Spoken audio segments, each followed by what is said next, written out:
عزت وہ دیتا ہے، ملک وہ دیتا ہے، ملک چھینتا بھی وہی ہے، ذلتیں بھی وہی دیتا ہے، ساری کی ساری خیریں اس کے ہاتھ میں ہیں۔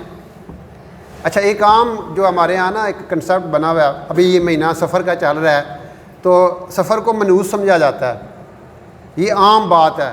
کئی لوگ کہتے ہیں جی یہ سفر میں شادی نہیں کرنی چاہیے، یہ سفر حالی ہوتا ہے، یہ بالکل غلط بات ہے۔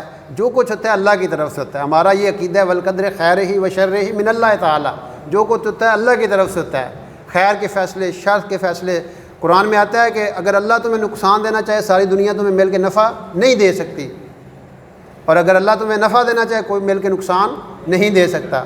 تو سفر کا یہ جو کنسیپٹ یہ کفار مکہ کے اندر اور مشرکین کے اندر کنسیپٹ تھا کہ سفر کا مہینہ منحوس ہوتا ہے، وہ 3 اور 13 اور 23 8 18 28 اس کو منحوس سمجھتے تھے۔ سفر پہ جاتے تھے، ایک دم کو پرندہ بائیں طرف اٹھ جاتا تھا، واپس آ جاتے تھے۔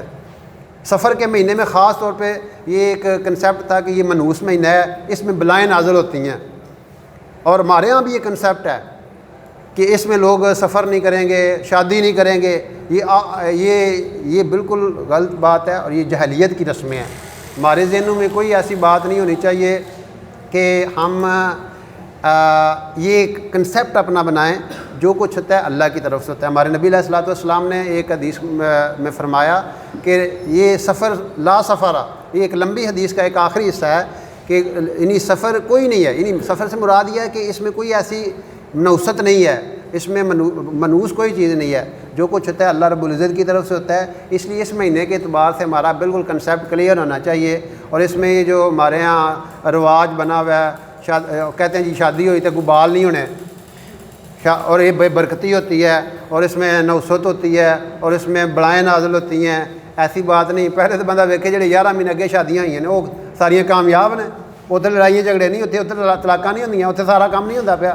اس لیے جس طرح باقی 11 مہینے، اور اس کا نام ہی سفر المظفر ہے، پورا مہینے کا نام کیا ہے؟ سفر المظفر، یعنی مظفر کہتے ہیں جس کو کامیابی دے دی گئی، یعنی اس کا تو نام ہی مظفر یعنی فتح والا ہے، کامیابی والا ہے۔ اس لیے جس طرح باقی 11 مہینے ہیں اس میں آپ سارے کام۔ اور پھر ایک اور کنسیپٹ ہمارے ہاں یہ بھی پایا جاتا ہے، بعض لوگ سفر کا جو آخری بدھ ہے نا اس میں وہ نکلتے ہیں سیر و تفریح کے لیے اور باغات میں جاتے ہیں، اور ذہن کیا ہے کہ رسول پاک صلی اللہ علیہ وسلم کو شفا ہوئی تھی اور اس شفا کی وجہ سے وہ باغ کی سیر کے لیے نکلے تھے۔ ایسی کوئی یہ بھی بے سروپا باتیں ہیں، اور یہ قرآن و حدیث سے دوری ہے۔ ہم چونکہ قرآن پڑھتے نہیں، حدیث پڑھتے نہیں، ترجمے سے ہم نے قرآن پڑھا نہیں، حدیثوں کے نام تک ہمیں نہیں آتے، تو وہ جو کوئی بھی ہمیں کوئی بات بتا دیتا ہے۔ رسول پاک علیہ الصلوۃ والسلام تو سفر کے آخری دنوں میں زیادہ بیمار ہو گئے تھے، آپ پہ زیادہ بیماری آ گئی تھی، اس لیے ایسی بات نہیں ہے۔ اس میں ہم یہ جو رسم و رواج آ جاتے ہیں، دین کو صحیح سیکھنا اور دین کا صحیح کنسیپٹ پیدا کرنا یہ اصل ہے۔ بعض دفعہ یہ ہوتا ہے کہ بندہ کنسیپٹ ہی اس کا غلط ہے، اور اس کنسیپٹ کے غلط ہونے کی وجہ سے عمل بھی غلط ہو جاتا ہے، جس کی وجہ سے وہ رسم و رواج اور یہ جو رسم و رواج ہوتے ہیں یہ انسان کو دین سے دور لے جاتے ہیں۔ اس لیے سفر کے حوالے سے آپ لوگوں کے ذہنوں میں یہ بات ہونی چاہیے کہ سفر بالکل دوسرے نارمل مہینوں کی طرح ہے، اس میں شادی بیاہ کر سکتے ہیں، اس میں سفر کر سکتے ہیں۔ اور وہ جو 8 18 اور 28 کا کنسیپٹ ہے یا مختلف کہتے ہیں جی یہ جو ڈیجٹ ہیں، یہ جو فگر ہیں، یہ منحوس ہوتے ہیں۔